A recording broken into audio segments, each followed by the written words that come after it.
Yo and hello everybody, Mike here, baseball collector. Doing a response video today for my friend Rick at Vintage Oddball Cards. And Rick wanted us to do a video celebrating his 800 subscribers. Congratulations to Rick, that is awesome. His channel is amazing. I got the honor to meet Rick last year at the National, and here he is doing videos now. Look at him now, 800 subs, good for him. And he wanted to see, his channel's called Vintage Oddball Cards. So I'm going to show some oddball cards here. In fact, I'm going to do it in a complete set. And I love oddball cards. I really, really do. I think it's a unique part of the hobby. I remember getting many of them on Kraft macaroni and cheese boxes and cereal and you name it. If I could find a baseball card when I was a kid, I wanted it no matter what form it came in. And so the oddball stuff has always had a, nice place in my heart.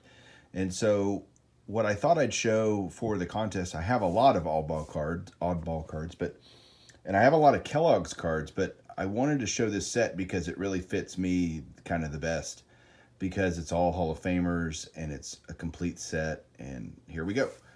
First of all, Norman wants to say hi. Hey, Norman. Norman, you asleep or dead? Well, we don't know, but let's look at some cards anyway.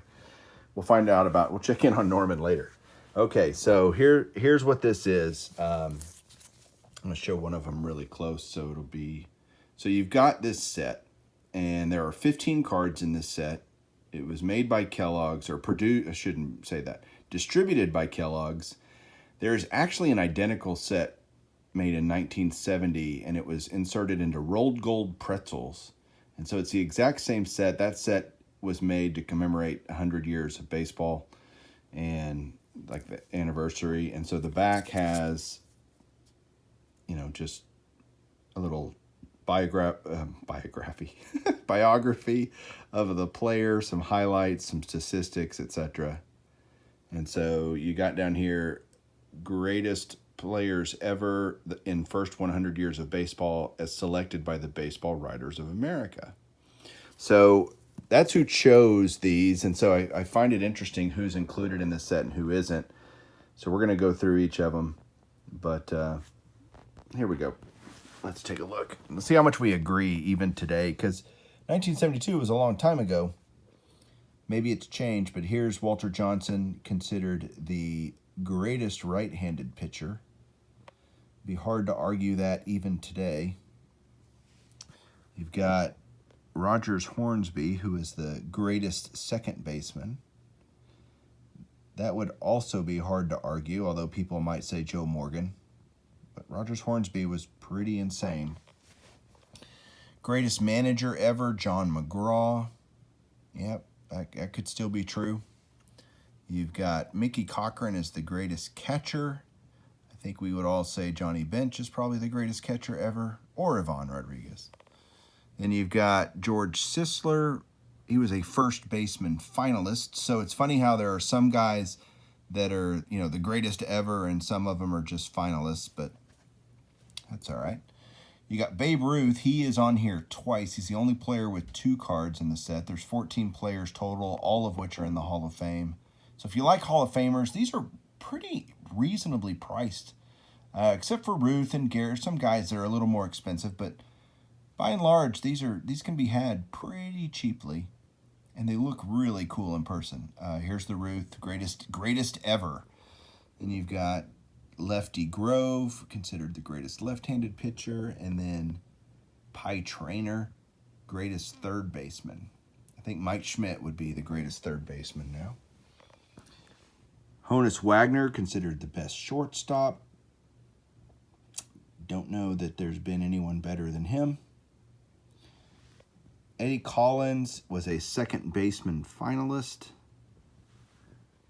Tris Speaker was a center fielder finalist.